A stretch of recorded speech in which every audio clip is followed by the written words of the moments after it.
parti donc pour la suite de cette première partie, donc le déchiffrage, interaction entre analyse et interprétation. J'ai décrit précédemment l'importance que je donne à l'analyse, dans la compréhension d'une œuvre, dans sa vue d'ensemble, dans la structure. Sans idée de structure, d'ossature, de plan sonore, certaines difficultés techniques ou expressives seraient insurmontables. Mais la sonorité ne peut pas se résoudre seulement à un concept mental. Depuis, nous étions dans ce que l'on pourrait considérer comme mental, dans le sens où l'analyse était graphique, on pouvait se s'aider d'un support auditif, mais il n'y avait pas de contact physique en quelque sorte. Donc pour concrétiser cette sonorité, nous devons passer, bien entendu, par la recherche physique cette fois. Qu'est-ce que c'est? C'est-à-dire le côté tactile, laissé au piano. Ça constitue le meilleur moyen d'y parvenir. Et c'est souvent le cas lorsque mes élèves me demandent comment est-ce que c'est possible sur des questions récurrentes, comment est-ce que c'est possible d'avoir tel ou tel timbre, telle ou telle sonorité, telle différence, etc. Je leur répète que c'est par l'écoute, c'est par la recherche du toucher, c'est l'interaction entre les deux, c'est ça l'essai au piano. Et souvent le problème, ce qui se passe, c'est que les élèves n'osent pas essayer, par peur, par appréhension, par je ne sais pas. Mais en tout cas, c'est par l'essai qu'après on peut chercher. Si on ne cherche pas, on ne trouve pas. Il faut bien essayer. Et bon, soit on a de la chance et cela correspond exactement à l'idée que l'on se faisait de la sonorité recherchée, soit ce n'est pas le cas et on modifie, bien sûr, on modifie par la mobilité, par le corps, encore, on affine un peu plus l'oreille, etc. Mais bon, si on n'essaye pas, on risque pas de trouver de toute façon. Donc voilà. Alors toutefois, je suis bien obligé de remarquer que les élèves également perdent beaucoup de temps en s'acharnant sur des détails. Et ça aussi, on fait encore référence à l'analyse. Si ces détails, ils les avaient au préalable, ils avaient pris le temps de les analyser et de se les représenter mentalement, ils ne perdraient pas autant de temps, c'est évident. Ces problèmes se résoudraient beaucoup plus vite. Donc ça, c'est le rôle de l'analyse. Mais l'analyse, il n'y a rien à faire, aussi importante soit-elle. Et j'ai bien insisté là-dessus, par son repérage formel, la forme de l'œuvre visuelle ne suffit pas, car c'est le jeu qui va prolonger l'observation qui caractérise l'analyse. Donc cette interaction entre le jeu et l'analyse, elle démarre ainsi et elle va se compléter tout au long de l'apprentissage de l'œuvre. C'est toujours évolutif, ce n'est jamais figé, car notre mental va évoluer avec le jeu notamment. C'est ça qui est intéressant, car le jeu va influencer aussi notre analyse, et c'est là l'interaction. Grâce à cette nouvelle relation entre la vue, le geste et la sonorité. Ce sont les trois termes essentiels à retenir pour cette vidéo en quelque sorte. D'accord, la vue fait référence à l'observation, les récepteurs sensoriels, le geste, donc comment dire, la notion tactile, et la sonorité, c'est l'audition, la faculté d'écoute.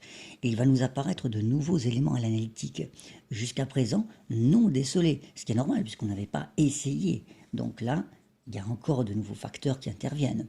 Ces détails vont venir se greffer à notre conscience pour enrichir davantage notre interprétation, nous guidant musicalement sur le chemin de notre objectif. Il participe pleinement au développement de notre vision musicale de l'œuvre.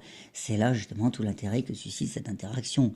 C'est là qu'on va enrichir notre interprétation grâce à tous ces détails qui vont apparaître par l'essai justement.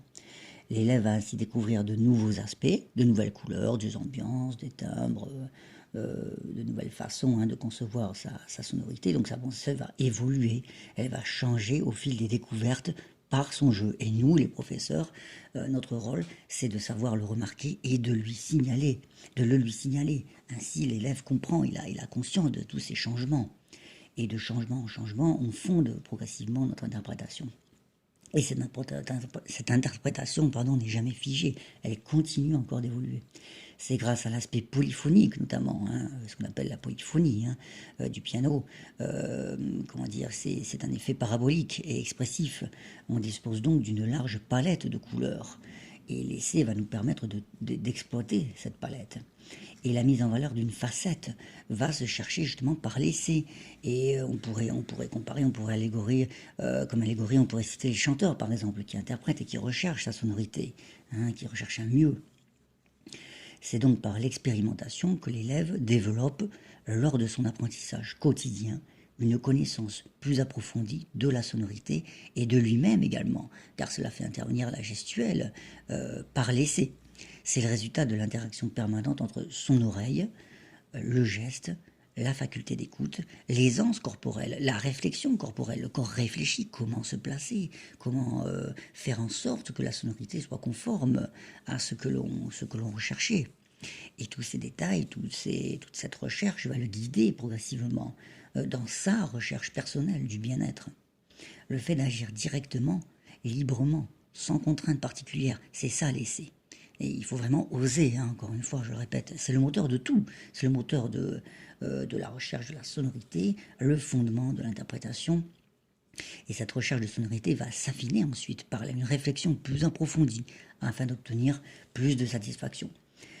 Nous devons trouver une intention musicale en conformité avec ce que l'on pouvait attendre de l'analyse et atteindre ainsi un niveau d'esthétique souhaité. C'est ça la fameuse esthétique, la recherche du beau. C'est en réalité simplement la confirmation de toutes les idées préalables que nous avions mentalement. Et cette réalisation se fait encore une fois par l'essai et par le fait de changer, de modifier cet essai afin que le corps fasse réagir le cerveau en lui envoyant un signal, en lui disant « Tiens, voilà, c'est ça que je recherchais comme sonorité, là je viens de trouver une sensation confortable. » Et ça correspond comme par hasard à la sonorité que je voulais. Voilà. Suite à ça, le cerveau, évidemment, va réagir positivement. Il va mémoriser tout ce placement. Nous constatons donc une relation entre l'action et l'analyse au moment de l'apprentissage de l'œuvre. On pourrait ainsi considérer l'interprétation comme une suite confirmée de l'analyse. Une bonne interprétation musicale, normalement, doit, avant tout objectif personnel, avant de parler de subjectif, doit présenter une forme d'abstraction esthétique, en quelque sorte, on pourrait parler ainsi, en faisant notamment ressortir la structure de l'œuvre. On le sait, hein, c'est quoi? C'est les différentes parties, les idées musicales, les procédés, les techniques, etc. Puis, cette fois-ci, une fois que ça c'est fait, après de manière plus subjective, notre interprétation prendra en considération l'état d'esprit du compositeur, par exemple. C'est là où elle commence à évoluer, ou nos goûts aussi personnels, et donc va nous conduire vers la signification, l'essence de l'œuvre, l'essence même de l'œuvre, son fond, sa nature, la quintessence du discours musical, l'expression, son expression. En établissant cette relation entre interprétation et analyse, eh bien, nous retournons à une idée évoquée précédemment dans la dernière vidéo, qui serait celle de la rhétorique musicale. On en parlait justement, et si vous regardez un petit peu les étapes de cette rhétorique, eh bien, c'est là qu'on voit qu'elle peut être transposable à la musique, dans le sens où l'interprétation pourrait être considérée comme une argumentation du sens de l'œuvre.